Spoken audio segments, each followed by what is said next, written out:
os que estão assistindo. É com muita alegria que a gente está novamente aqui, reunidos em espírito. E eu gostaria de convidá-los agora para a gente orar juntos. Porque eu creio que Deus tem grandes coisas para fazer hoje, que Deus vai falar ao nosso coração e que sejamos preparados para receber a palavra, para estarmos cada dia mais perto de Deus, mais perto da vontade dEle. Então eu gostaria de orar.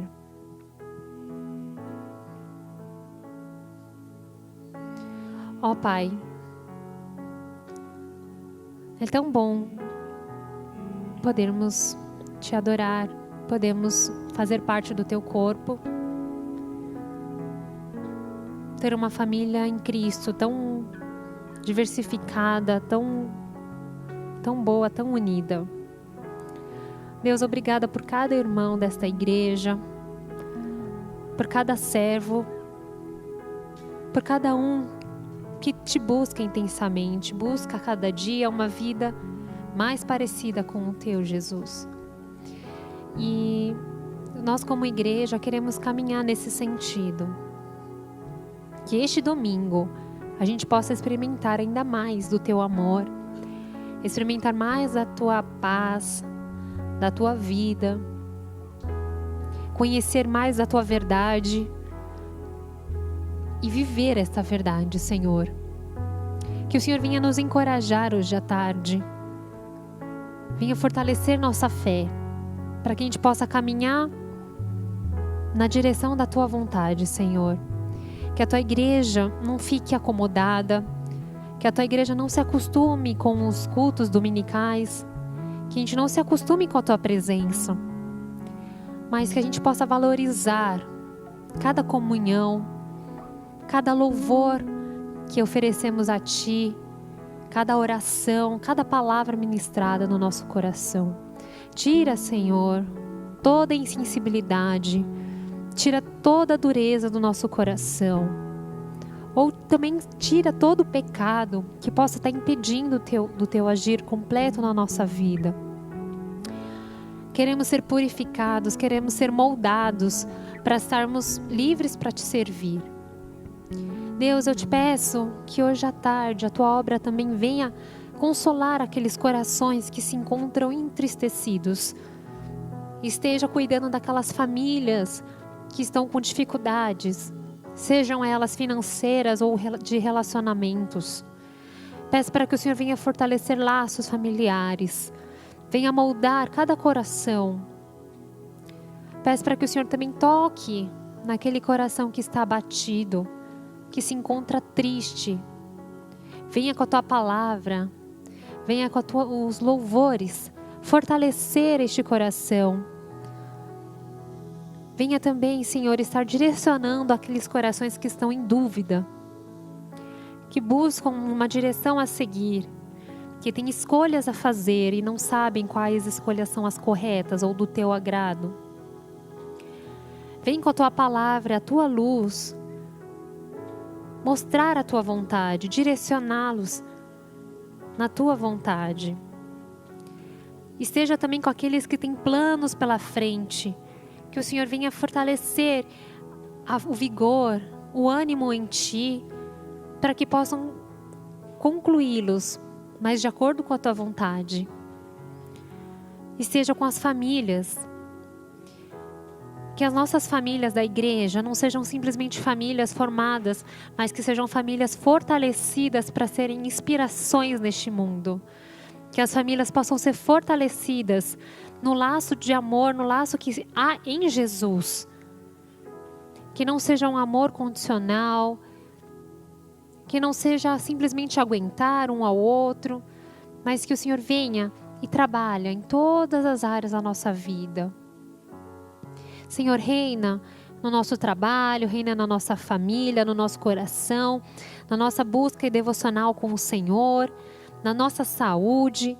Queremos que o Senhor venha e tome conta da nossa vida por completo. Deus, e nós nos arrependemos Se muitas vezes tomamos o comando de nós mesmos, esquecemos de Ti. Queremos nos arrepender e declarar que nós somos Teus. Deus, e hoje à tarde, aqui na Tua igreja, que possamos oferecer um louvor sincero, um louvor de adoração verdadeira a Ti. Queremos na oferta também ofertar com toda a gratidão, toda a alegria, com o coração totalmente alegre de poder contribuir no Teu reino.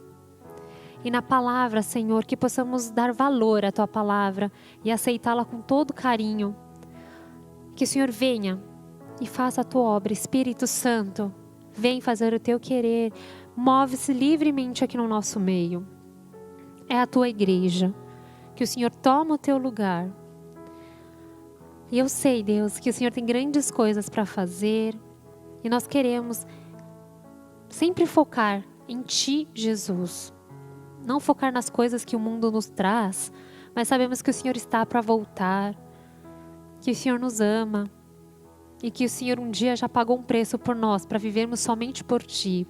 Que tudo o que façamos seja também para a Tua honra e para a Tua glória.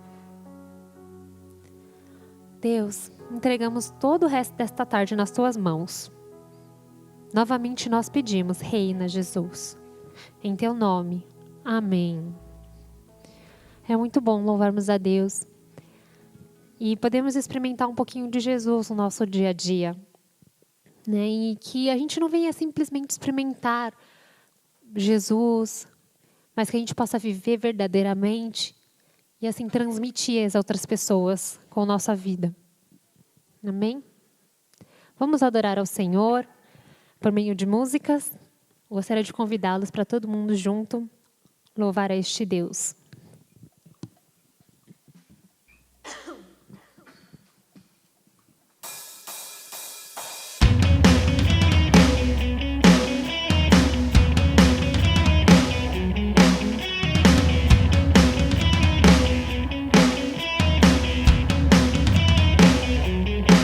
Cantarei Teus louvores pra Tua glória. Enquanto eu viver, contarei Tua história pra Tua glória. Enquanto eu viver, sou Teu. Oh, oh, oh, sou Teu.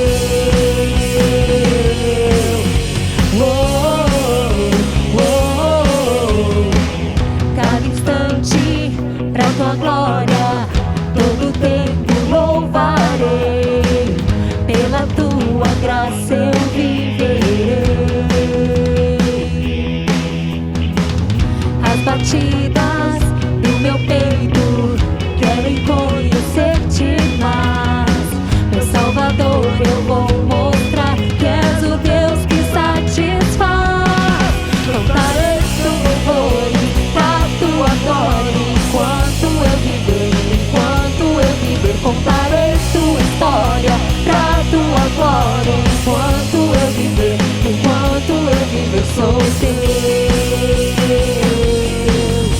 Oh, oh, oh, sou Teu.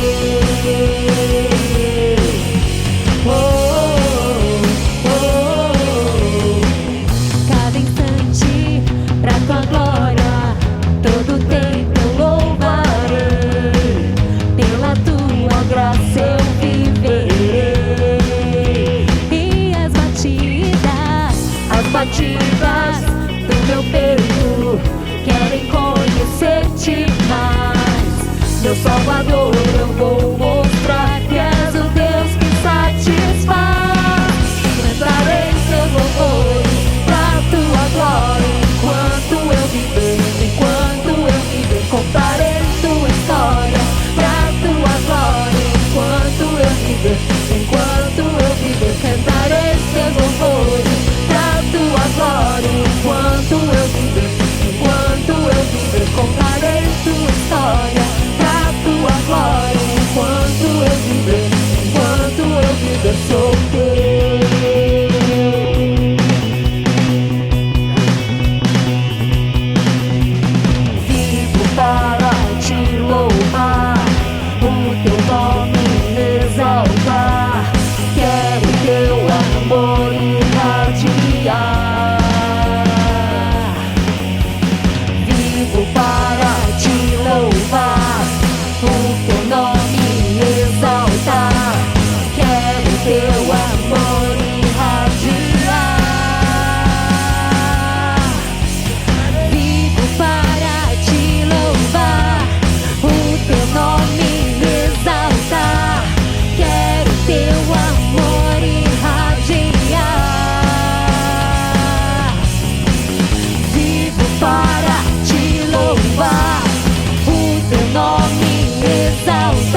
viver, contarei tua história pra tua glória. Enquanto eu viver, cantarei teus louvores pra tua glória. Enquanto eu viver, contarei tua história pra tua glória. Enquanto eu viver, sou teu. Sou teu.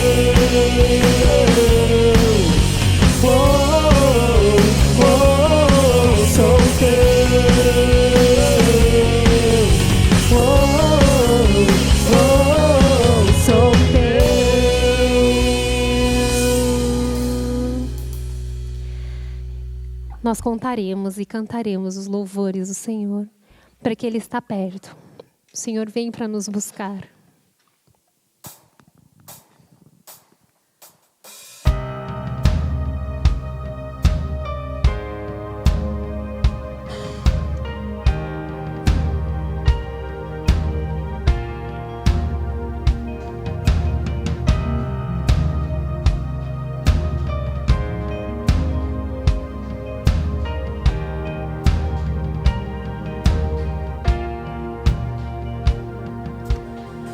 Tu és a minha luz, a minha salvação, e a ti me renderei. Se ao teu lado estou, seguro em tuas mãos, eu nada temerei.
A ti me renderei. Se ao teu lado estou, seguro em tuas mãos, eu nada temerei.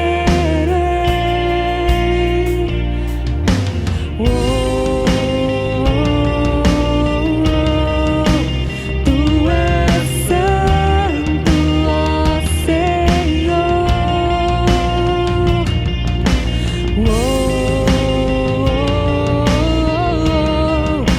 Tu és digno de louvor.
Jesus.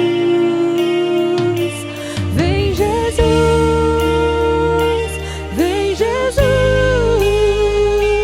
Maranata, ora vem, Senhor Jesus.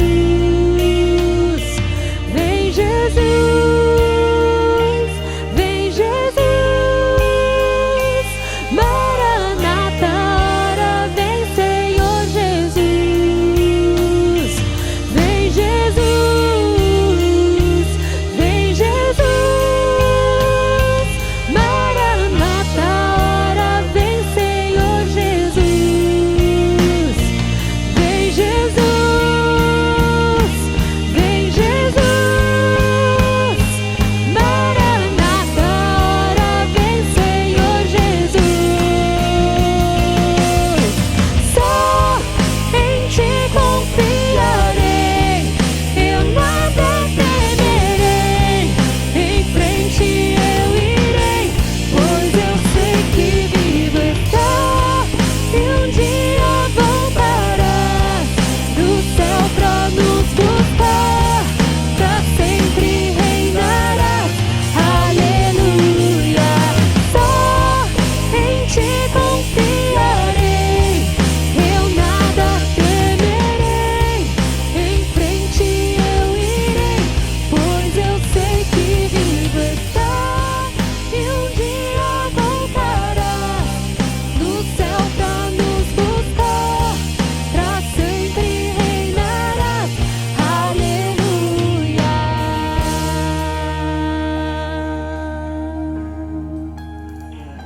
Aleluia, Jesus. Nossa esperança está em Ti, na Tua volta, na vida eterna contigo, Senhor. E enquanto vivermos, queremos estar em Ti, confiar em Ti, vivermos somente por Ti.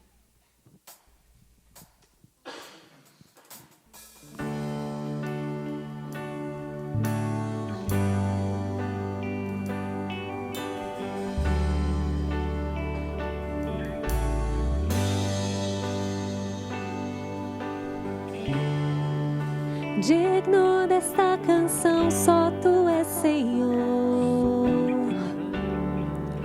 Digno do meu louvor, só Tu és Senhor. Digno da minha vida, Tu és Senhor, ou eu sou Teu.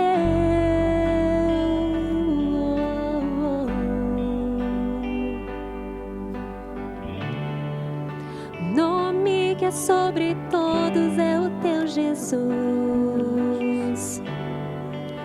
Fonte da salvação, só Tu és Jesus.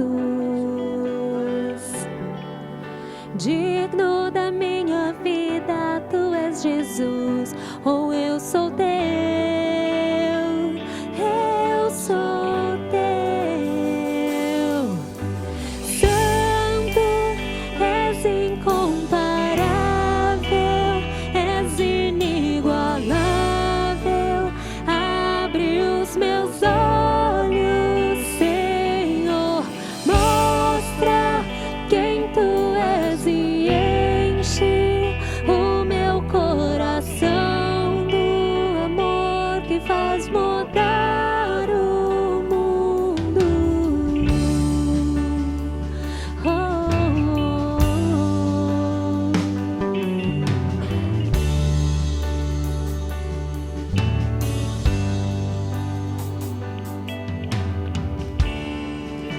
Digno desta canção, só Tu és Senhor. Digno do meu louvor, só Tu és Senhor.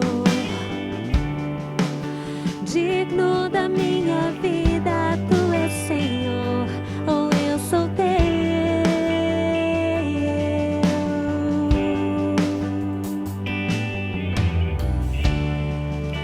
Nome que é sobre todos é o Teu Jesus.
Jesus, a nossa base.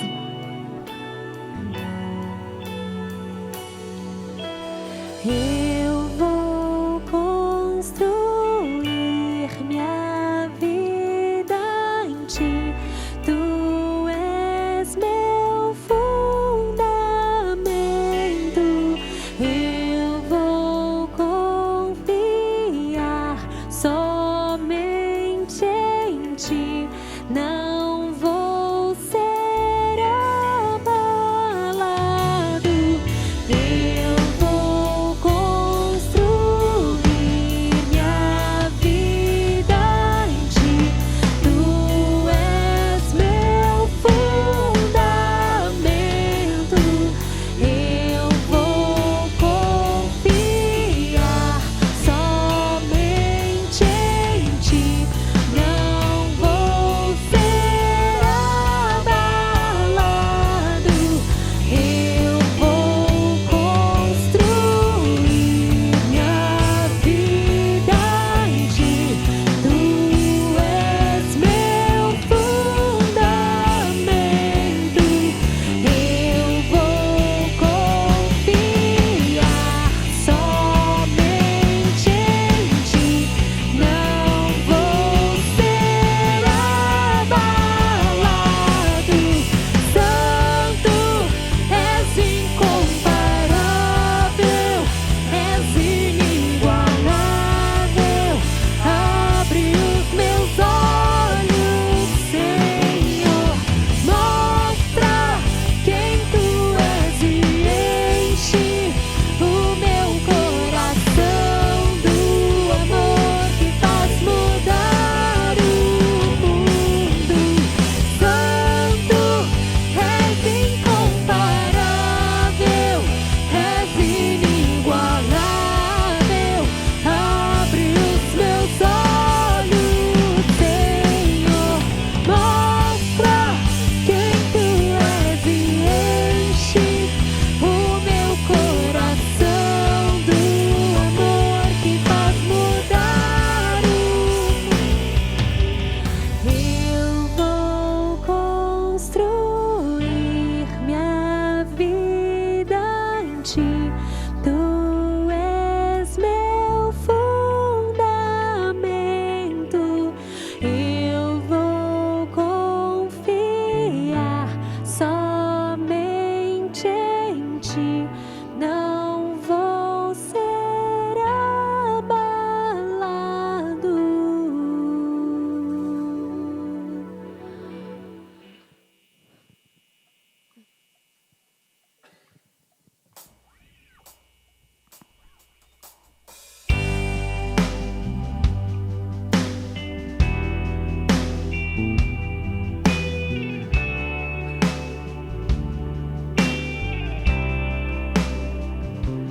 Pra onde iremos nós? Só tu tens a vida eterna. Pra onde iremos nós? Só tu tens a vida eterna. Tu és o pão que desceu do céu, fonte de vida, Emmanuel. Com tua glória sobre mim, enche-me de ti até transbordar. Eu nunca vou me saciar. Enche-me de ti até transbordar.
Sim, Deus, essa é a nossa oração. Que o Senhor nos encha cada dia de mais de Ti, ao ponto de transbordarmos o Teu amor, a Tua vida, as pessoas que nos cercam. E que a nossa vida seja para transmitir a Tua vida em nós, para testemunhar da Tua bondade, do Teu amor, das Tuas boas novas, com o nosso viver, passando por dificuldade, por bonança. Não importa, porque o Senhor é um Deus Emanuel, um Deus que transforma choro em riso, que transforma a tristeza em alegria, que transforma a pessoa pecadora em um servo Teu. Por isso que estamos em Ti, Senhor, e queremos viver a nossa vida pelo Senhor. Em nome de Jesus. Amém.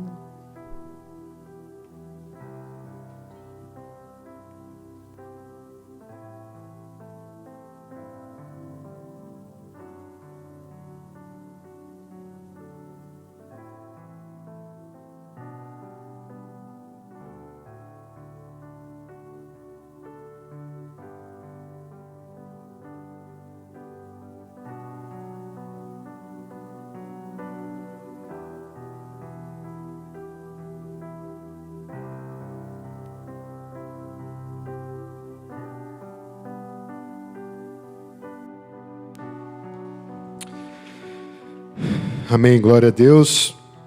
Vamos orar nesse momento para iniciar o momento da mensagem e também para agradecer pelos dízimos e ofertas.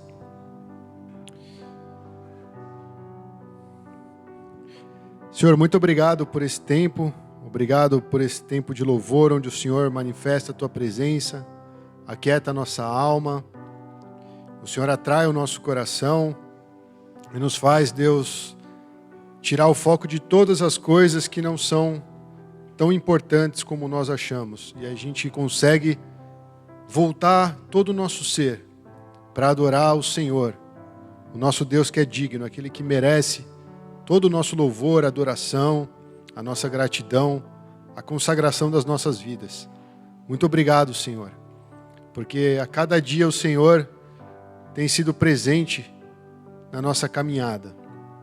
Nós queremos consagrar a Ti esses dízimos e ofertas. Todos os domingos nós temos orado, Deus, para que não falte a Tua provisão, para que nesse tempo onde a nossa economia sofreu aí alguma queda, tivemos algumas baixas, mas ainda assim o Senhor está no controle de todas as coisas, e é o Senhor que traz a estabilidade para o nosso lar, é o Senhor que abençoa o Teu povo com ricas bênçãos e nos faz continuar confiantes no Deus que provê todas as coisas. É o Senhor, aquele que supre a necessidade daqueles que Te temem, daqueles que Te servem e daqueles que vivem no temor do Senhor. Nós oramos, Deus, para que a Tua igreja mantenha a consciência a respeito do Teu reino, das obras missionárias, do cuidado com a Tua casa e com tudo mais que for necessário para honrar o Teu nome, Senhor. Nós queremos cumprir a Tua palavra, queremos ser obedientes, não queremos ser negligentes. Nos ajuda, Senhor, a nos organizarmos, nos ajuda a colocar as prioridades para que a gente não falte com compromisso com o Teu reino. Nós oramos para que os dízimos e ofertas sejam multiplicados e para que a provisão em cada lar também seja abundante. E como sempre, Senhor, eu oro para que o nosso coração esteja sensível para as necessidades ao nosso redor. Tantas pessoas que estão em situação de vulnerabilidade, pessoas que estão em situação onde talvez não tenham nem o básico para comer. Levanta a Tua igreja para abençoar. Levanta cada membro, Senhor, para enxergar essa necessidade e abençoar essas vidas, seja com alimento, com roupas, ou até mesmo com valores, se for o caso, Deus. Nós estamos submissos diante do Senhor e queremos aprender com o Senhor, que diz que é melhor dar do que receber, que é aquele que tem compaixão das multidões que estão aí dispersas, como ovelhas que não têm pastor. Levanta a Sua igreja, Deus, para fazer a diferença, em nome de Jesus. Amém. Amém, irmãos? Boa tarde, mais um culto abençoado na presença de Deus, mais um domingo. Sejam bem-vindos todos a esse tempo que nós teremos.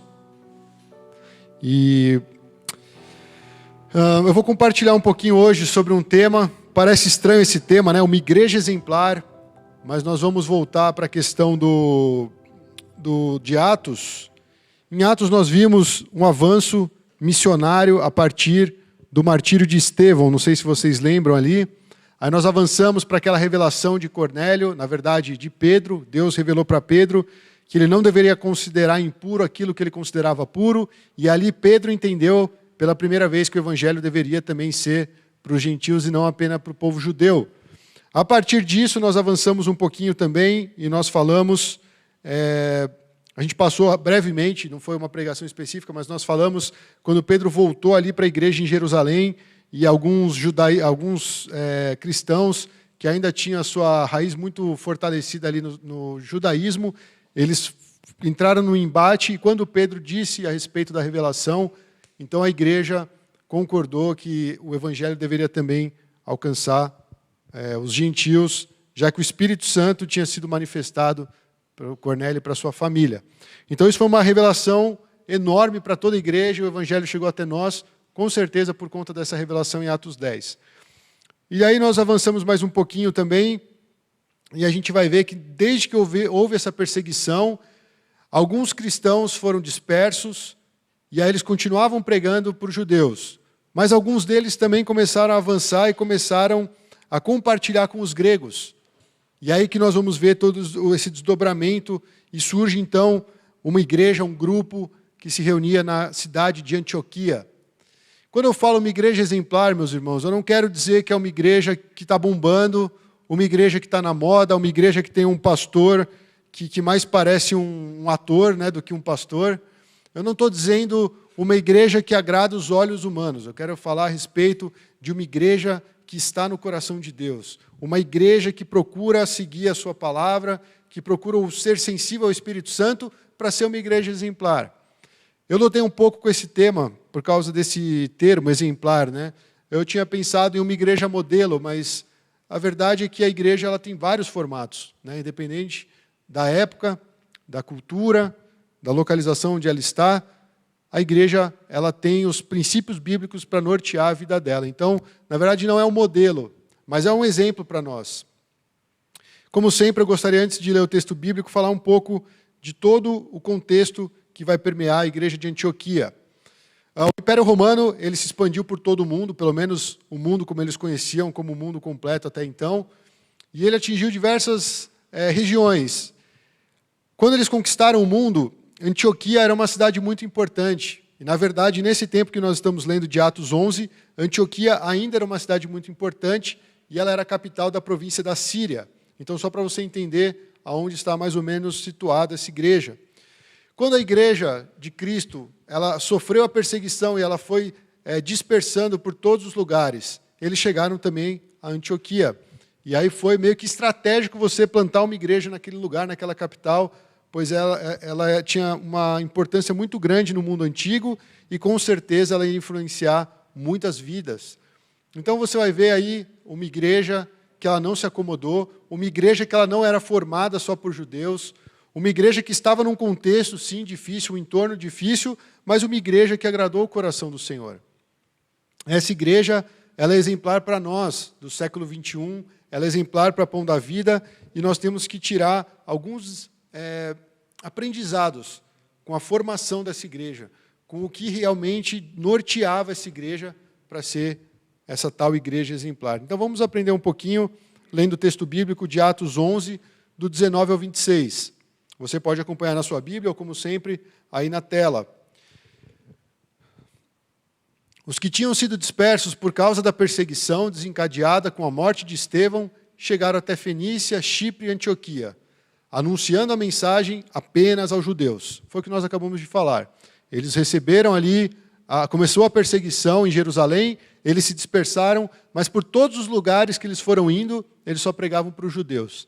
E alguns deles, todavia, cipriotas e sirineus, foram a Antioquia e começaram a falar também aos gregos, contando-lhes as boas novas a respeito do Senhor Jesus. A mão do Senhor estava com eles, e muitos creram e se converteram ao Senhor. E notícias desse fato chegaram aos ouvidos da igreja em Jerusalém, e eles enviaram Barnabé a Antioquia. Este ali chegando e vendo a graça de Deus, ficou alegre e os animou a permanecerem fiéis ao Senhor de todo o coração. Ele era um homem bom, cheio do Espírito Santo e de fé, e muitas pessoas foram acrescentadas ao Senhor. Então Barnabé foi a Tarso procurar Saulo, e quando o encontrou, levou-o para Antioquia. Assim, durante um ano inteiro, Barnabé e Saulo se reuniram com a igreja e ensinaram a muitos. Em Antioquia, os discípulos foram pela primeira vez chamados cristãos. É muito legal a igreja de Antioquia, porque ela, na verdade, ela surge do meio dessa dispersão, no meio de uma perseguição, e ela não é em nada parecida com a igreja de Jerusalém, apesar da igreja ter começado ali em Jerusalém. Então eu vou tentar trazer alguns pontos que vão nos ensinar a respeito dessa igreja exemplo, essa igreja que é uma igreja exemplar. Não significa que ela é perfeita, ela com certeza tem os seus defeitos, mas foi uma igreja marcante a ponto dela ser conhecida, os cristãos serem chamados pela primeira vez cristãos. O nosso nome, como nós nos chamamos, vem desse movimento que começou em Antioquia, onde o povo era realmente apegado à pessoa de Cristo e ao Evangelho do Senhor Jesus. Se nós, como Pão da Vida, nós queremos ser uma igreja exemplar, nós temos que olhar para esse registro histórico de Atos, para entender onde nós estamos talvez falhando e onde nós podemos investir os nossos recursos, as nossas forças, para poder ser também uma igreja como a igreja de Antioquia. Amém? Bom, primeira coisa, uma igreja exemplar, ela é aquela onde o Senhor opera e todos os membros cooperam. Amém? Você vê ali, logo de cara, que quando os cristãos foram dispersos, eles chegaram ali em Antioquia e começaram a falar boas novas aos gregos. Isso era algo inusitado. Como nós vimos, Pedro recebeu a revelação, mas aquilo lá aconteceu lá em Jope, não aconteceu aqui em Antioquia. Mas os irmãos que foram para Antioquia começaram a ver tantas pessoas e lá começaram a evangelizar também os gregos. E a Bíblia fala que a mão do Senhor estava com eles. E muitos creram e se converteram. O primeiro ponto está aqui. Quando um trabalho é iniciado em nome do Senhor, quando Deus comissiona algumas pessoas, ou até mesmo por meio de uma perseguição, de uma pandemia, ou qualquer coisa que seja, move o cristão a fazer algo, esse cristão está sendo movido pela mão de Deus. A mão do Senhor estava com eles. A mão do Senhor, ela está com aqueles que querem agradar ao Senhor a fazer a sua obra, a sua vontade. E aí fala que muitos creram e se converteram. Eles começaram a ver algo que até então eles não tinham experimentado. O simples fato deles compartilhar a mensagem da salvação para pessoas que nem eram do contexto deles, cultural, do contexto talvez local, eles começavam a compartilhar o evangelho e viam que eles estavam crendo nessa mensagem e queriam se converter, ou seja, eles estavam sendo somados àquela igreja. Essa é a razão, irmãos, de nós termos uma igreja aqui física, na Pamplona. O Senhor está agindo, a mão do Senhor está conosco e Ele tem poder, Ele pode com certeza operar em favor do crescimento da igreja. Quando eu falo do crescimento, meus irmãos, não pensem que eu tenho uma visão mercadológica do crescimento da igreja. A igreja ela deve crescer em números, mas muito mais que isso. Ela deve crescer com cristãos sendo edificados na palavra de Deus, apresentando uma maturidade espiritual e também um trato correto uns com os outros. Não é só crescer em número, porque para isso você aplica várias técnicas mercadológicas, a igreja ela pode crescer por um momento, mas não necessariamente a mão do Senhor vai estar sobre essa igreja. Vamos lá. Muitos creram e se converteram, a ponto da notícia chegar até a igreja de Jerusalém. Então imagina, ali começou em Jerusalém, eles só pregavam para os judeus, e de repente, passado um tempo, depois de uma dura perseguição, começam a chegar notícias de que outras pessoas estavam se convertendo. O próprio Pedro chegou até eles e relatou toda aquela revelação que Deus fez a respeito dos gentios. E aí a igreja de Jerusalém começa a ficar surpresa. Ela fala, o que é isso que Deus tem feito ao redor de todo mundo? Com certeza eles tinham na mente deles Jerusalém, Judéia, Samaria e até os confins da terra para cumprir a grande comissão. Quando essa notícia chegou até Jerusalém, eles enviaram nada mais, nada menos do que Barnabé. E nesse momento, acho que vale a pena a gente ter uma pausa para ver o agir de Deus. Porque Deus tira da igreja de Jerusalém alguém que já tinha tido bom testemunho. Se você pegar lá no começo, basicamente o final de Atos 4, início de Atos 5, ele fala sobre o Barnabé. Barnabé é o filho da consolação, é aquele que chega do lado de um irmão e encoraja esse irmão. É aquele que caminha com pessoas que ninguém quer caminhar. Ele caminhou com o Saulo, depois Paulo de Tarso, né, ele mudou o nome de Saulo para Paulo, mas Barnabé estava nesse contexto de acompanhá-lo durante o seu crescimento da fé. E a igreja, ela não manda qualquer um, ela manda o Barnabé. E o Lucas é engraçado, né? O Lucas parece que gosta de elogiar Barnabé. O Lucas escreveu Atos, e aqui ele fala, né, a respeito de Barnabé, ele fala que ele era um homem bom, cheio do Espírito Santo e de fé. Então Jerusalém começa a ouvir alguns rumores, alguns boatos, e fala assim: Barnabé, nós vamos abrir mão de você estar aqui conosco e vamos te enviar para Antioquia para você fazer uma coleta de informações. O que está acontecendo ali? Veja, Deus já estava operando quando Barnabé chegou ali. E esse é o primeiro ponto que eu quero trabalhar com a igreja. A igreja exemplar é aquela que permite que o Senhor esteja no centro dela. E os membros estão cooperando com a vontade de Deus. Imagina a igreja de Antioquia esperar alguém de Jerusalém mandar alguém para que se começasse a fazer um trabalho em nome do Senhor. Não, eles tiveram essa autonomia porque eles estavam sendo orientados pelo Espírito Santo. O Deus estava agindo por meio deles. Por isso que fala, a mão do Senhor estava com eles. Eu quero te incentivar, irmão, a entender que a mão do Senhor está com você. Tudo que você fizer que envolve a obra de Deus, que envolve os princípios do Senhor, a mão dele está te abençoando, a mão dele está sobre a igreja dele, e com certeza o resultado disso é que quando as pessoas testemunham esse ato, eles veem a graça de Deus. Vê Barnabé chegando de Jerusalém. Ele estava sendo desconstruído também. Muitas coisas em nós precisam ser desconstruídas. Barnabé chegou naquele lugar, a primeira coisa que ele fez não foi bater o pé na porta. Ele chegou com humildade. Ele chegou assim, deixa eu observar o que Deus está fazendo com essa galera, o que Deus está fazendo no meio desse povo. Então ele foi enviado para a igreja de Jerusalém para coletar essas informações. E quando ele chega lá, ele vê a graça de Deus. Barnabé sabe apreciar o agir de Deus na vida dos irmãos. E é engraçado, porque fala que o resultado disso é alegria. E ele começa a dar ânimo para que todos permanecessem fiéis ao Senhor Jesus. Ele foi lá para somar, ele foi lá para cooperar, mas ele entendeu que Deus já estava lá agindo. Às vezes eu acho que tem cristão que quer fazer o papel do Espírito Santo na igreja. Fala, a igreja deveria fazer isso, a igreja não está fazendo aquilo. O Espírito Santo sabe, o Espírito Santo está conduzindo, mas nós devemos ser como Barnabé, ter esse coração de cooperar com Deus. Ele não foi querendo ser o salvador da pátria, ele foi com um coração humilde. Ele falou, deixa eu observar o que está acontecendo. E quando ele chegou e começou a reparar, ele falou, a graça de Deus está sobre esse lugar. É a graça de Deus que juntou esse povo. É a graça de Deus que está conduzindo essa galera para levar mais pessoas a Cristo. Não importa que não são judeus, eles estão pregando em todos os lugares. E ele sentiu muita alegria. Quanto tempo faz que nós não sentimos essa alegria de compartilhar o Evangelho, de ver pessoas sendo salvas? Esse é basicamente, irmãos, a nossa função como cristãos. Poder levar o Evangelho das Boas Novas e ver as pessoas sendo salvas. E ele encorajava os irmãos, o que é muito próprio dele. Qual é o seu dom? Qual é o seu talento? O que Deus te chama para fazer no corpo dele? Isso é importante a gente refletir. Porque Barnabé, ele saiu da igreja de Jerusalém para ir para um lugar que ele nem sabia o que estava acontecendo. Mas chegando lá, ele simplesmente soube ser o Barnabé. Ele foi encorajar, ele foi incentivar, ele foi dar ânimo para os fiéis. Continue assim, é basicamente esse o trabalho. Por que o cara sai lá de Jerusalém e vai até Antioquia? Para fazer isso. Então a palavra-chave nesse primeiro ponto, meus irmãos, é uma adoração, uma consagração. Por quê? Porque o povo não dependia de ninguém, eles estavam andando com Cristo, eles estavam sendo dirigidos pelo Espírito Santo. E quando chegou um irmão, esse irmão identificou isso. Ele viu, vocês são nossos irmãos e o negócio está acontecendo aqui, glória a Deus. O que nós vamos fazer então? Continuar levando uma vida de adoração a Deus e consagrar as nossas vidas para cooperar com Deus em tudo que Ele quer fazer aqui.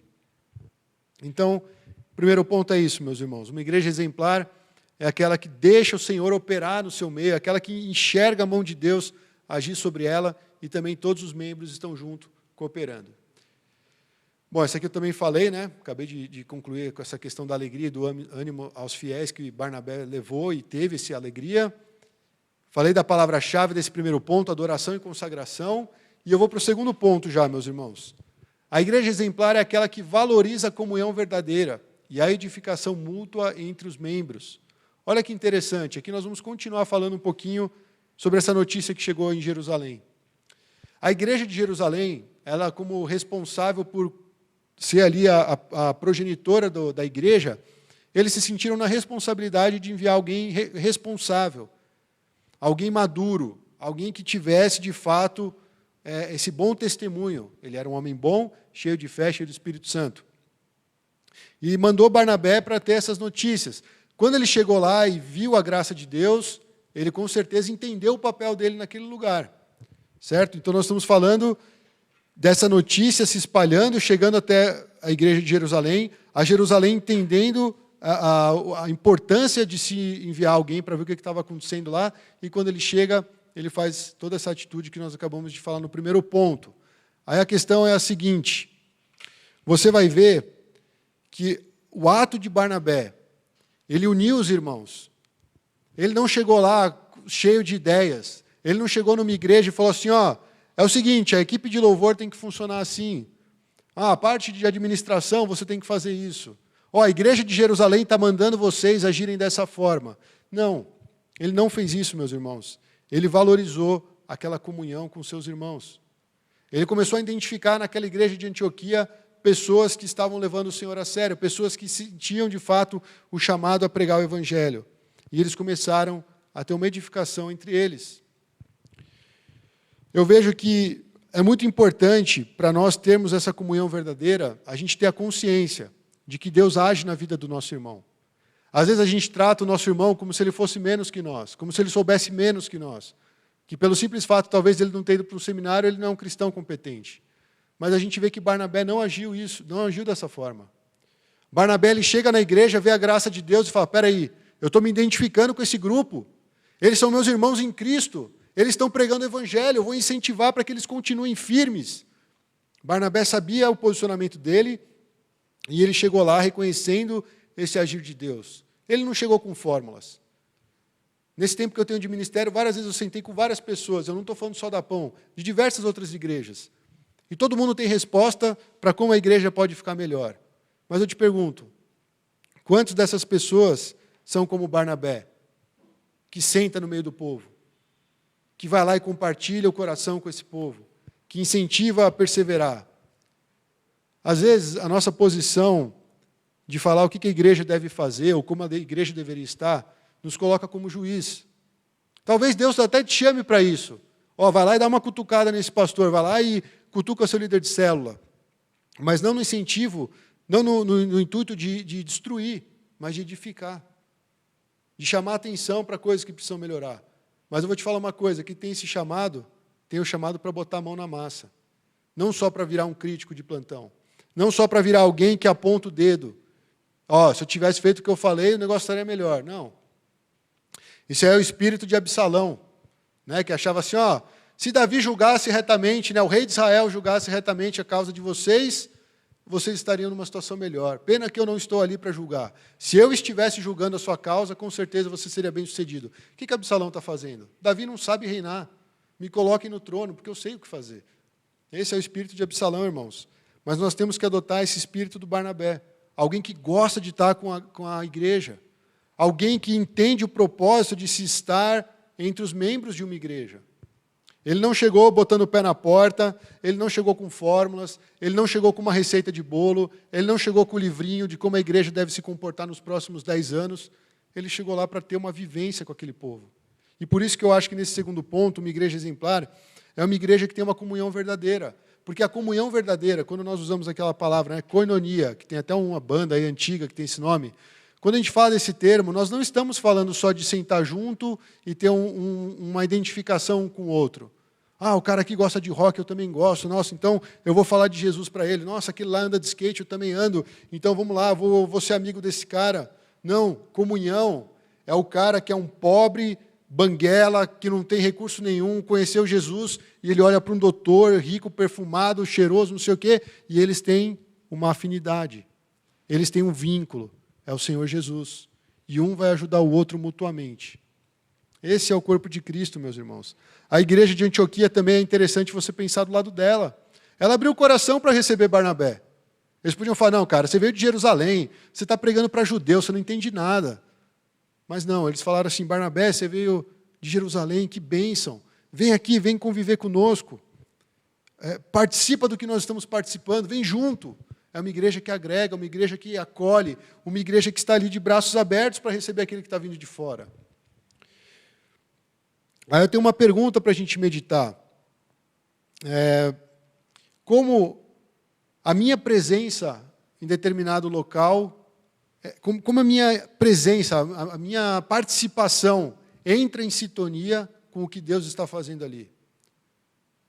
Tem gente que acha que não está acontecendo absolutamente nada na Pão. Mas veja o que Deus está fazendo aqui. Veja o que Deus está fazendo nessas igrejas todas, nesse tempo de quarentena. E se a gente não tomar cuidado, se a gente não tiver esse coração de Barnabé, a gente vai entrar nas estatísticas daquelas igrejas que acham melhor mesmo estar online, porque não preciso sair com o meu carro da garagem, porque eu posso almoçar até mais tarde, porque enquanto o pregador está pregando, em vez de dormir naquela cadeira dura, eu estou dormindo no meu sofá. Cara, isso é uma igreja que não é igreja. O nosso tempo tem sido desafiador por conta disso. Perseguindo os cristãos aí.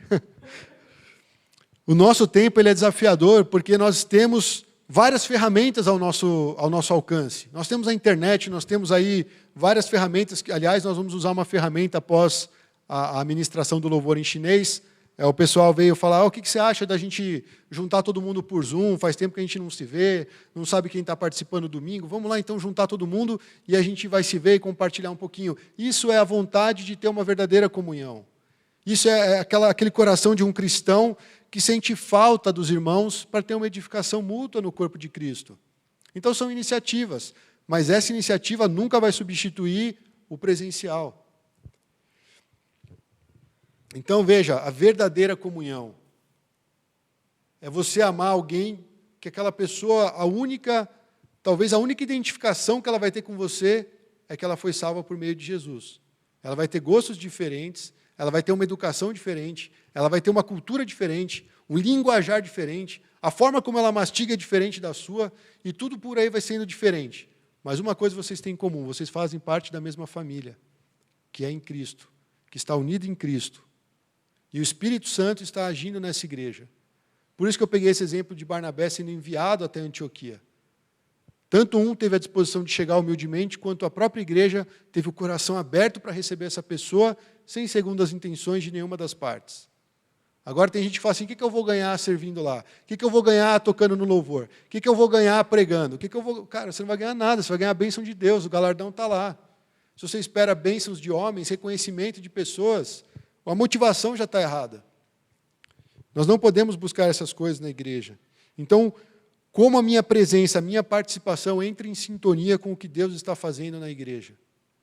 Isso nos torna conscientes de uma participação mais ativa. Ah, mas só tem o louvor e a pregação. Não, não tem só o louvor e a pregação. A Bíblia fala sobre discipulado, a Bíblia fala sobre pregação, e isso é para todos. Nós vamos falar um pouquinho sobre a pregação. Porque eu senti que teve uma pregação que eu falei assim, todos os cristãos são chamados, todos os cristãos deveriam pregar muito bem a palavra de Deus. Mas eu vou entrar no detalhe disso para você não ficar confuso. Mas isso tudo que eu estou falando até aqui, irmãos, exige maturidade e discernimento. Nós temos que discernir, nós temos que ter a sabedoria de Deus para saber como nos aproximar uns dos outros e também ter essa maturidade para entender que muitas vezes as pessoas não vão ter o entendimento que nós temos, talvez não tenham o mesmo coração, aquele lançar-se no serviço, aquele querer ajudar, mas cada um tem a sua personalidade, cada um tem algo para somar com a igreja de Cristo. Mas, de qualquer forma, exige maturidade e discernimento. O resultado disso é exatamente esse final que nós lemos, alegria e ânimo entre os fiéis. Alguém que quer servir a igreja de Cristo, alguém que quer ver a verdadeira comunhão, que quer edificar os membros da igreja, é esse que vai incentivar, que vai dar ânimo, que vai consolar, que vai rir com os que estão alegres e chorar com aqueles que estão chorando. Então, irmãos, nesse segundo ponto, uma igreja exemplar é uma igreja que cultiva a comunhão e o relacionamento. Nesse ponto, vale dizer algo também. Como eu disse, Barnabé chegou humilde, ele não chegou com fórmulas. Isso nos mostra que a igreja ela ela vai entrar no eixo, ela vai entrar no trilho, ela vai ser uma igreja alegre, uma igreja animada, empolgada com o Evangelho, quando ela viver de acordo com a palavra de Deus, não de acordo com programas, não de acordo com estruturas que foram criadas para engessar aquela igreja. Tudo isso tem uma sequência, meus irmãos. A graça de Deus continua operando em cada igreja.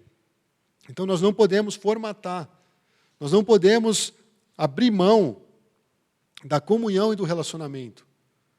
Começar a botar um monte de evento e programa para justificar o fato de ser igreja. A igreja ela existe porque nós temos comunhão em Cristo e porque nós devemos amar uns aos outros e levar as pessoas até o Senhor Jesus. É isso que vai trazer, de fato, sentido para nós estarmos numa igreja e queremos também buscar ser uma igreja exemplar. Uma igreja exemplar é aquela que recebe as pessoas, que tem calor, que tem a comunhão verdadeira, que as pessoas enxergam de fato que aquelas pessoas são sinceras, elas amam como elas foram amadas por Cristo. O mundo está cheio de papo, cheio de blá blá blá, cheio de falar e não cumprir. A igreja ela precisa viver isso. Se ela viver isso como a igreja de Antioquia vivia, com certeza ela vai ser uma igreja exemplar. Eu fico pensando se de repente os cristãos chegassem lá pregando para os gregos e falassem assim, não, grego, agora é o seguinte, você vai ter que virar judeu, senão você não pode fazer parte dessa igreja. Eles não fizeram isso. Eles aceitaram os gregos e falaram, a única condição, entrega a sua vida completamente para Jesus.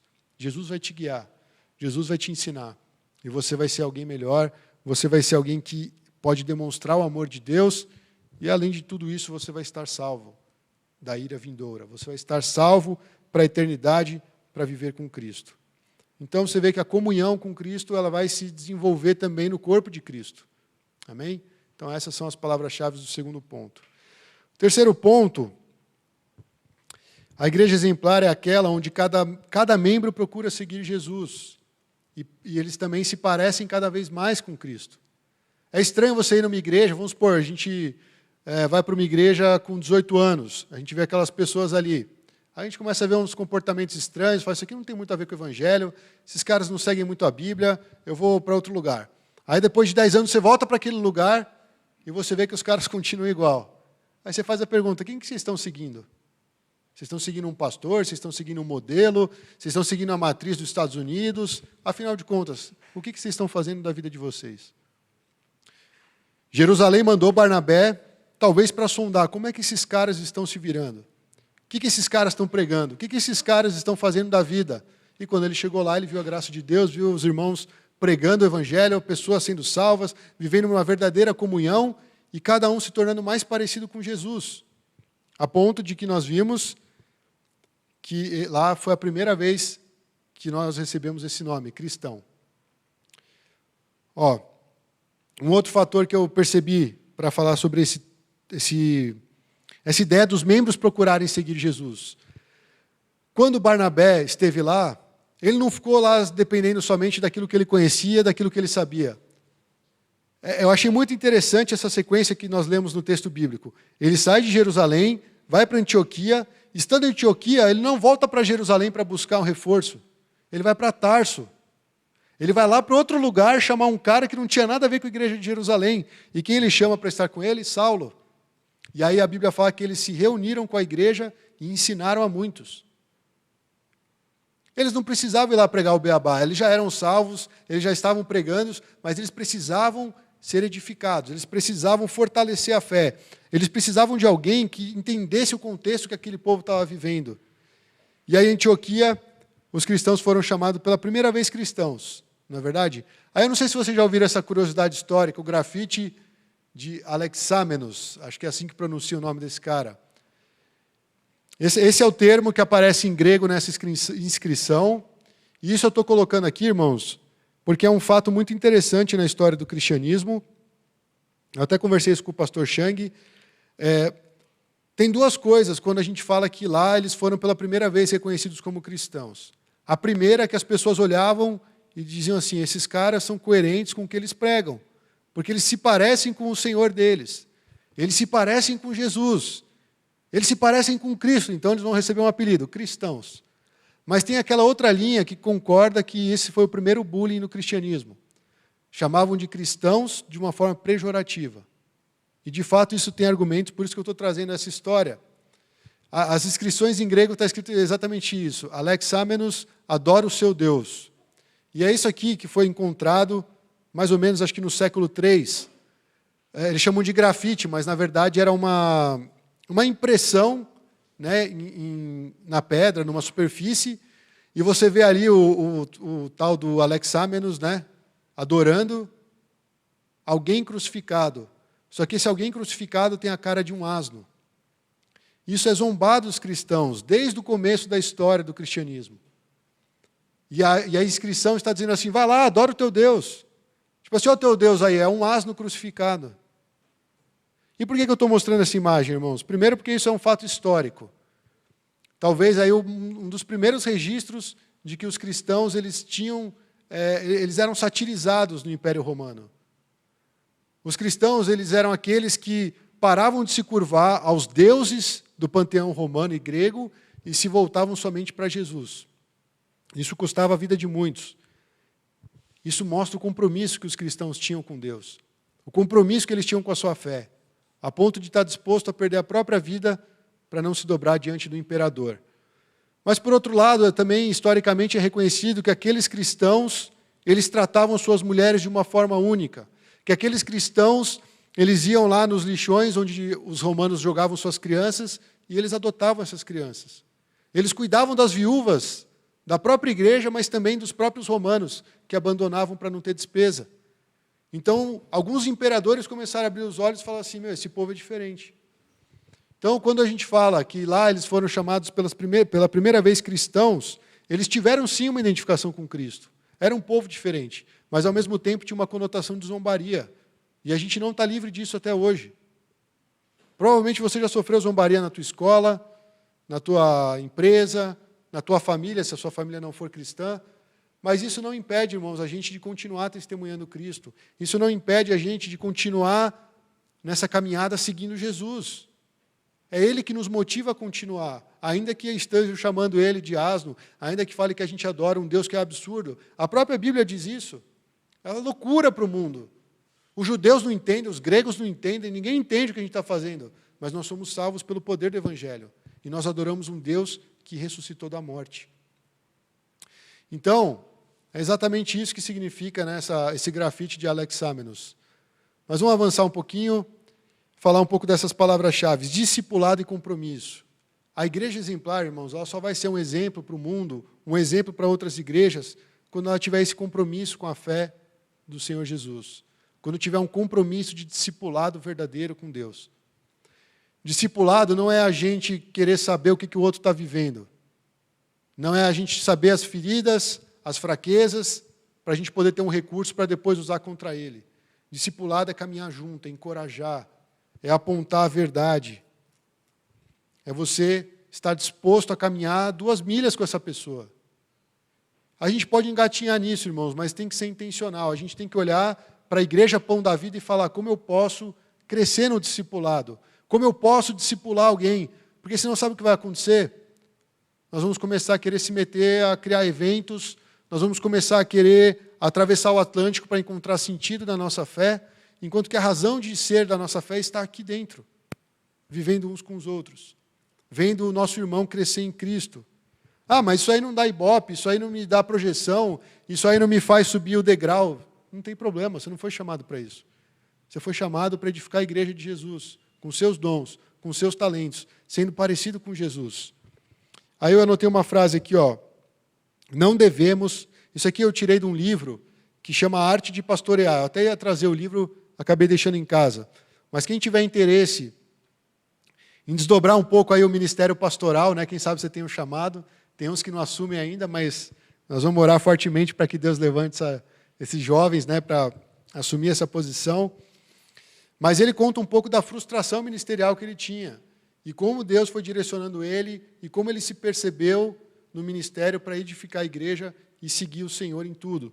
E uma das frases que ele falou me marcou bastante. Ele falou assim, ó, nós não devemos confundir seguir movimentos cristãos com seguir a Cristo. A igreja ela se perde no ativismo. Não confunda ativismo com seguir Jesus. Não confunda você ler 10 capítulos por dia com seguir Jesus. Não confunda você dar o dízimo e estar presente no culto com seguir Jesus. Seguir Jesus é uma aliança, é um vínculo de vida, é algo que vai mostrar que você deve abrir mão de ser quem você é. É o chamado para a cruz. Nós não podemos esquecer disso, irmãos. Quando a gente fala de uma igreja exemplar, é aquela que os membros procuram seguir Jesus, a gente está querendo dizer, uma igreja exemplar é aquela que topou carregar a cruz, que topou negar a si mesmo, que está olhando só para o seu Criador e seguindo dia após dia. Essa é a proposta. Servir a igreja, então, é a minha resposta de obediência a Jesus.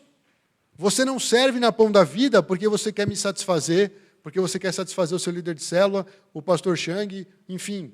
Você serve porque você quer agradar o seu Senhor. Eu não estou falando aqui de ativismo. O serviço aqui ele é muito relacionado à nossa vida de adoração. É verdade que muitos podem achar no serviço uma desculpa para fazer algo, para se justificar e tudo mais. Pode pegar a Marta e Maria. Mas a Maria ali naquele momento estava aproveitando a pessoa de Jesus. Ela estava desfrutando daquela comunhão, daquele relacionamento, muito mais importante do que tarefas. Mas não significa que tarefas não devam ser feitas. Mas tem momento para tudo. O mais importante é a nossa vida ser uma resposta positiva para o nosso Senhor Jesus. E isso nos move a ver a igreja sendo edificada, sendo discipulada. Você olha alguém que talvez ninguém esteja vendo, e vai lá, cola nessa pessoa. Começa simples. E aí, como é que você está? Quais têm sido suas dificuldades? Quanto você tem lido da palavra de Deus? O que faz sentido para você do que você lê? Tem gente que sabe fazer devocional, tem gente que lê a Bíblia todo dia, metodicamente, sistematicamente, mas às vezes está cheio de dúvida. Às vezes a maneira dela ver o mundo é diferente da forma que a gente vê. Se a gente não conversar, não chegar no olho, o tete a tete, como a gente gosta de falar, a gente não vai saber o que vai naquele coração. E a gente vai conviver com esse cara 10 anos na mesma igreja. Você não sabe nem o nome dos pais dele. Então a igreja, irmãos, ela deve olhar sério para a questão do discipulado. E quando eu falo do discipulado, eu falo sobre seguir Jesus. E a gente tem que lembrar que igreja, ela não é uma obra humana. Ela não é uma linha de montagem. Aqui, esse perfil é legal, vamos encaixar todo mundo nesse perfil. Cada um é um. Cada um é específico no corpo de Cristo. Cada um tem um papel, cada um tem um valor, cada um é tão assim único para Deus. E isso que faz o corpo ser o que é. E Paulo escreveu isso em diversas cartas, né? Se todo mundo fosse dedos, se todo mundo fosse olhos, se todo mundo fosse boca, cada um é um. E todos compõem o corpo de Cristo. Por isso que essa palavra, compromisso, ela é muito importante. Às vezes a gente quer, eu não sei qual que é, de muitos cristãos que ficam tentando barganhar com Deus alguma posição, ou tentam talvez achar que pelo fato de estarem servindo vão ser bem acolhidos, bem recebidos. Você está servindo a Cristo. Isso é muito importante para nortear a nossa atitude para com a igreja. Não importa se é na Pão da Vida ou se vai ser em outra. Onde nós estivermos como cristãos, nós devemos parecer com Cristo. E Cristo ele tinha uma proatividade. Cristo ele desafiava, mas Cristo estava lá também trazendo a provisão. Nós temos que aprender com Jesus, irmãos. Então, se a gente carrega esse nome cristão, a gente está dizendo algo para a igreja. Nós estamos dizendo algo para o mundo. E aqui nós vimos, lá eles foram chamados pela primeira vez cristãos. Não sei se foi bullying, não sei se foi elogio, mas até hoje esse nome pegou, porque ele traz algo, ele traz uma identificação. Só que hoje o nosso mundo é tão ridículo que a gente começa a falar assim, a gente faz distinção, né? A gente vê que de repente os crentes não prestam porque já ficou queimado aí no mercado. Então vamos mudar de nome. Agora nós somos os evangélicos. Não, agora o evangélico também ficou queimado por causa da política. Então nós somos os cristãos reformados. Cara, você é de Jesus e acabou. Você tem uma fé, você tem a palavra de Deus para te nortear em todas as coisas. Siga o Senhor dessa forma. Com certeza você vai ser mais parecido com Cristo. Tem dificuldade? Vai para a liderança. Tem dificuldade? Vai para um irmão. Não adianta a gente juntar os braços e falar, ninguém cuida de mim. Ninguém me ama, ninguém me quer. Para, mano. Vai lá, aproxima de alguém. Abre seu coração, fala as suas dificuldades. Isso também tem a ver com discipulado. E discipulado não é alguém estando acima de você, e você aqui embaixo, e ele vai fazer você crescer. Não é isso. Vai chegar a um nível de amizade, vai chegar a um nível onde você tem confiança em alguém que vai te confrontar e você vai entender que você está sendo confrontado. Vai ser alguém que você vai poder ligar e chorar. Vai ser alguém que você vai caminhar junto e você vai ajudar essa pessoa a crescer também. Barnabé cresceu muito com Paulo, mas chegou uma hora que eles brigaram. Falou, vai para lá então, eu vou para cá. Você quer ir fazer as missões? Vai lá fazer, mas eu vou cuidar desse João Marcos aqui. Você fala que ele não presta, mas eu quero fazer esse cara prestar. Abriu mão de estar lá no movimento, né? Escrevendo as cartas, viajando por todos os lugares, para cuidar de um jovem meio atrapalhado. Mas foi um dos caras que escreveu o Evangelho depois. Então, irmãos, a gente tem que investir em vidas, isso que importa. Não importa a projeção, não importa reconhecimento, não importa a fama, não importa o quanto a gente é conhecido. A gente faz isso porque nós queremos imitar o nosso Senhor. E por último, meus irmãos, quarto ponto, uma igreja exemplar é aquela que foi impactada pela mensagem do Evangelho e o leva para todos os lugares. E às vezes a igreja, ela pode ter um começo bonito, marcante, poderoso, mas isso não vai se manter ao longo da sua história. Você pode pegar a igreja lá de Apocalipse, né? Todas as igrejas que Jesus falou. Você vê um desenvolvimento daquelas igrejas, mas em algum momento elas fizeram algo que Jesus falou, lembra disso e se arrepende. Você não está tudo isso que você pensa, não. Olhe para a sua história, aprenda com isso, mas comece a andar comigo de novo. E aí, aqui eu gostaria de enfatizar novamente o fato de Barnabé ter chamado Saulo, porque Saulo ele tem um contexto específico. Lembra que Ananias, Deus falou com Ananias, vai até lá falar com Saulo. Ele está esperando você ir lá, orar por ele, fazer ele enxergar de novo. E é importante que você vá, porque ele vai pregar para os gentios. Deus já tinha falado isso para Ananias. E agora você vê uma porta se abrindo para que Paulo cumpra o seu chamado. Então Barnabé não poderia voltar para Jerusalém e falar, deixa eu chamar o Tiago, ele que é o líder maior. Não, ele falou, Tiago é muito judeu.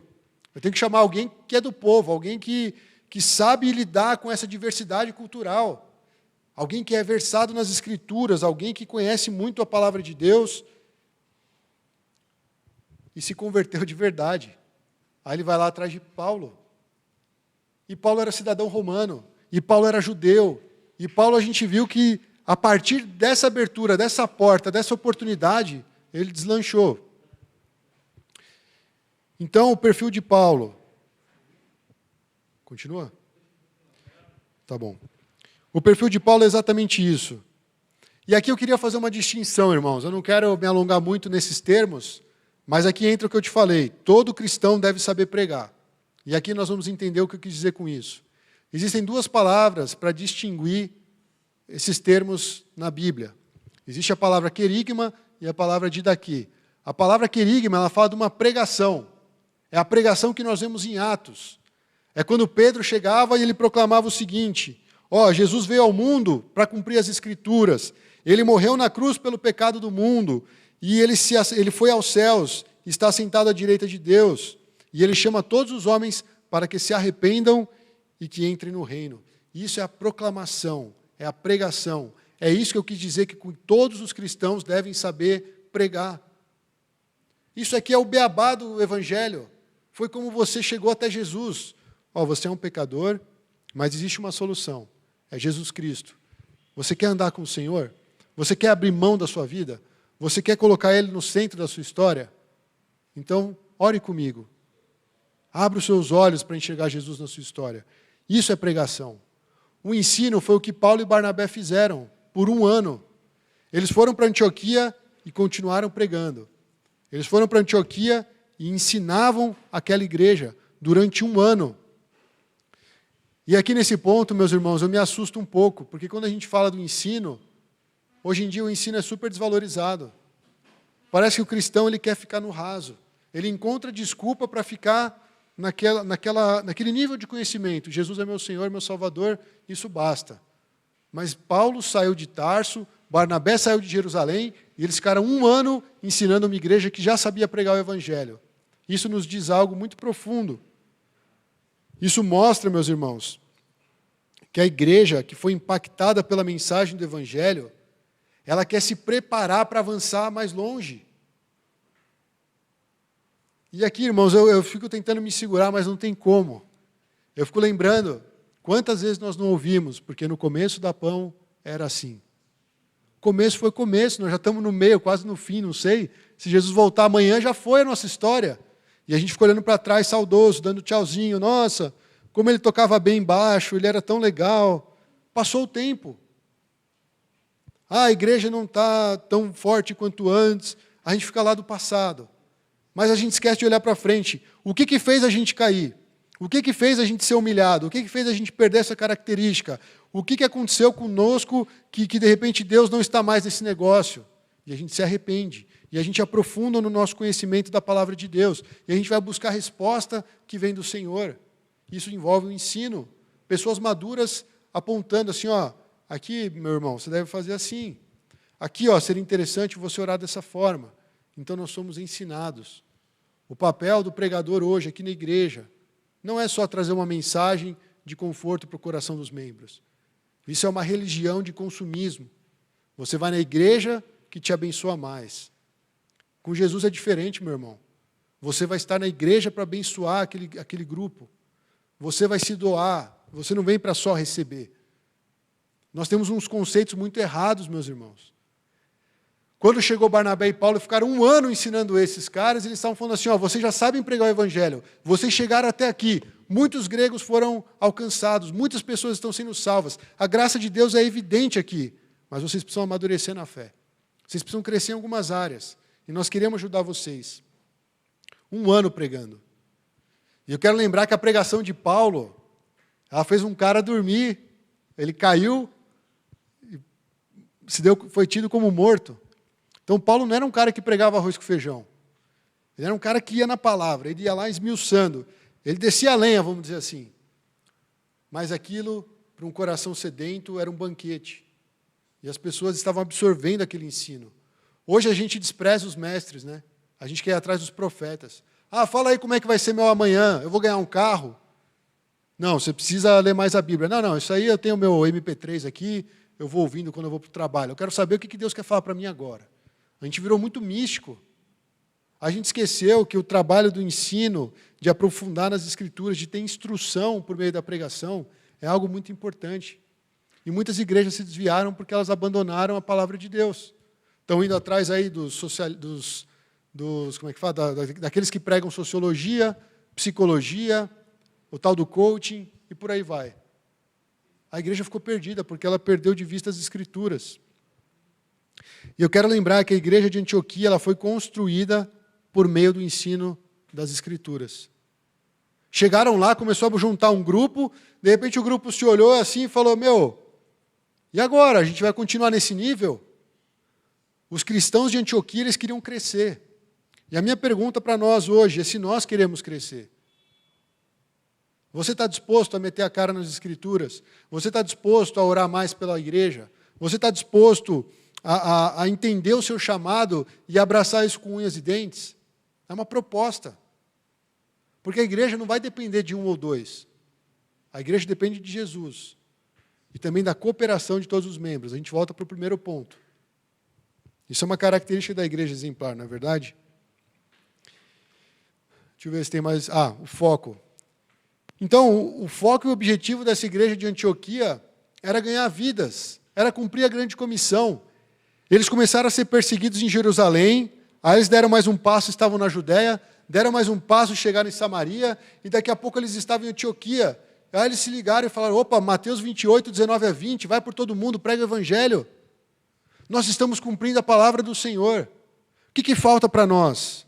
Será que é só isso? Será que não está faltando nada mais? Será que Deus quer que a gente... Será que Deus demanda da gente mais alguma coisa? De repente chega um tal de Barnabé, daqui a pouco chegou um Saulo, e aqueles caras começaram a prestar atenção em tudo que estava sendo ensinado.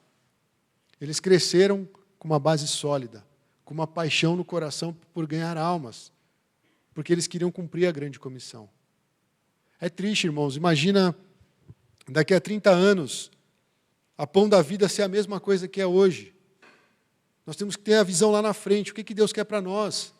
A resposta está aí, Mateus 28, 19 a 20.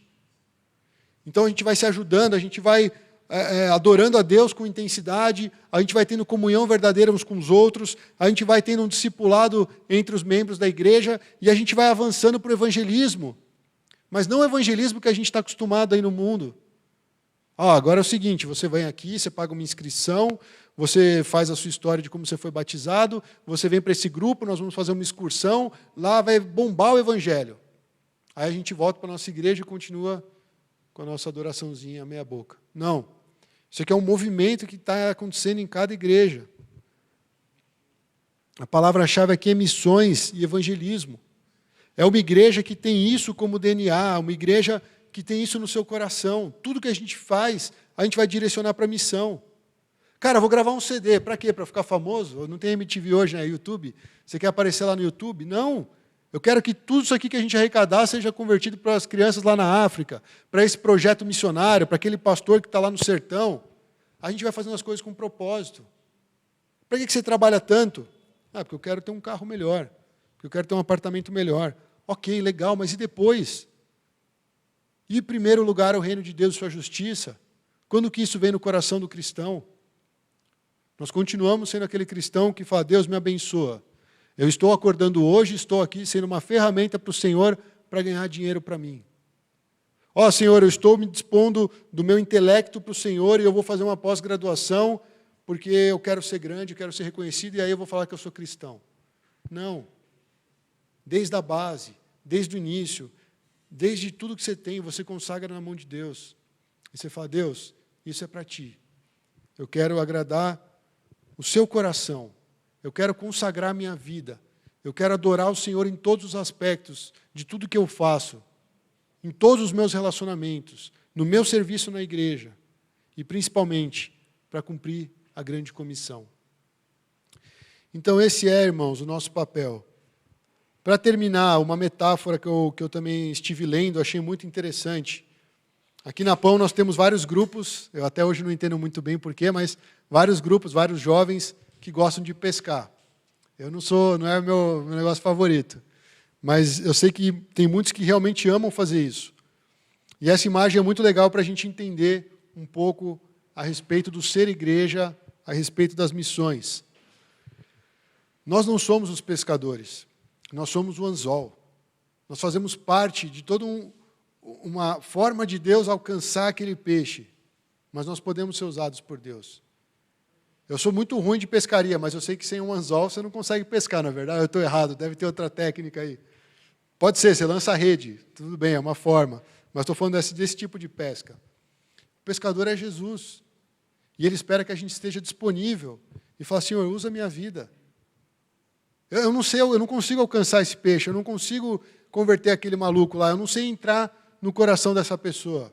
Mas quer saber de uma coisa? Não sou eu que vou fazer isso, é o Senhor Jesus.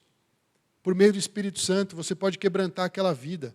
Por meio do Espírito Santo, você pode colocar aquela pessoa numa situação que ela reconheça que ela precisa de ti. Quanto a mim, usa a minha vida, Senhor. Eu estou disposto, eu estou disponível. Eu quero fazer parte da tua obra. É esse o seu coração nessa tarde, meus irmãos? A igreja exemplar, ela não vai ser a partir de uma visão que a liderança tiver e querer implantar um programa na Pão da Vida. A igreja ela vai ser exemplar se ela seguir o modelo bíblico, se ela seguir esses passos que nós estamos falando com relação à adoração, com relação à comunhão, com relação ao discipulado e ao evangelismo. A Bíblia tem resposta para nós. Se o nosso coração está endurecido, se o nosso coração está incrédulo, se nós estamos cansados da rotina cristã, a gente tem que rever e falar, Senhor, me direciona para buscar em primeiro lugar o teu reino e tua justiça, para viver de acordo com os teus propósitos. E eu tenho certeza que Deus vai levantar uma geração que ela tem compromisso. A gente fala assim, uma geração apaixonada, mas eu vou te falar uma coisa, a minha geração era muito apaixonada por Deus, mas a paixão ela não se mantém, porque vem as barreiras, vem as obstruções, vem os desafios, a vida vem dura.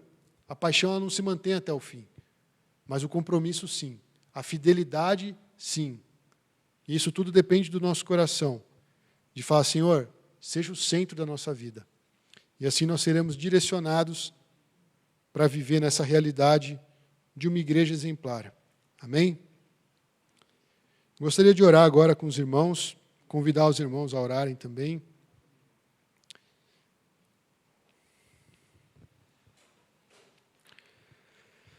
Senhor, nós sabemos que é um grande desafio nos dias de hoje nós nos chamarmos cristãos e nós estarmos cientes de que é importante essa reunião coletiva, presencial, de compromisso, não só com uma instituição, mas um compromisso de alma, Senhor, um compromisso onde a gente identifica no nosso próximo o mesmo espírito, a mesma vontade, a mesma coisa que nos impulsiona a viver os planos de Deus, que é o Espírito Santo.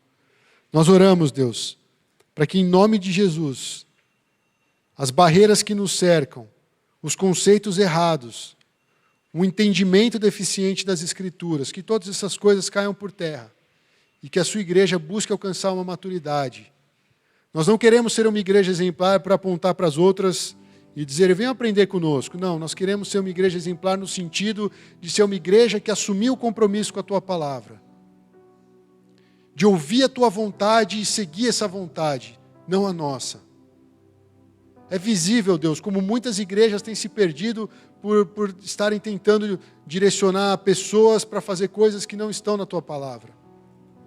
É visível quantas pessoas já se feriram no meio da igreja, porque elas perderam de vista o que é servir ao Senhor. Eu quero orar nessa tarde, Senhor, para o Senhor restaurar pessoas. Eu quero orar nessa tarde para que o Senhor venha colocar no coração de cada cristão autonomia para agir na tua igreja, de acordo com os teus propósitos, de acordo com o chamado que o Senhor tem para cada membro desse corpo. Levante mais pastores, levante mais evangelistas, Senhor. Levante aí os seus profetas, os seus mestres, pessoas que vão atravessar sim o oceano para pregar o evangelho e plantar novas igrejas. Nós não queremos, Senhor, ser uma igreja como a de Jerusalém, que ficou cabisbaixa diante de uma perseguição, que manteve uma tradição que não era do evangelho e aprendeu a duras penas a abrir a porta para aqueles que não eram judeus. Nós queremos ser uma igreja como Antioquia, que pregava de forma ousada, que alcançava aquele que estava longe, que se interessava em ter ensino sólido, um crescimento do seu conhecimento a respeito das Escrituras. Nós não queremos ser cristãos ignorantes, Senhor, desnutridos. Nós não queremos ser também cristãos onde a cabeça está cheia de letra, cheia de ensino, mas a sua prática está longe, Senhor. Quando o Senhor levar alguém da pão a orar, que o Senhor também traga no coração o desejo e a vontade de ter uma ação diante daquela oração. Nós queremos ser participativos, nós queremos cooperar com o Senhor. Nós não queremos ser meros espectadores. O Senhor sabe aqueles que têm tido um compromisso fiel com a tua igreja. O Senhor sabe aqueles que estão dormindo e que precisam despertar.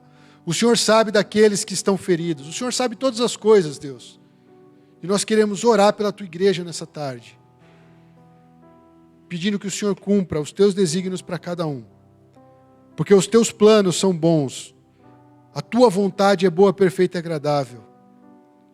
Então não é aceitável, Deus, nós caímos prostrados, achando que o Senhor não vai mais usar a nossa vida.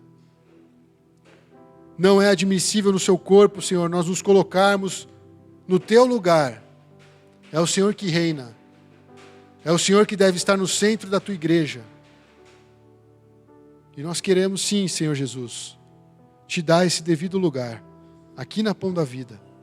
É o Senhor que governa as nossas famílias. É o Senhor que governa os nossos planos. É o Senhor que cuida de cada um de nós. E eu oro, Espírito Santo, muda o nosso entendimento a respeito do evangelismo. Muda o nosso engajamento. Muda, Senhor, a nossa proatividade.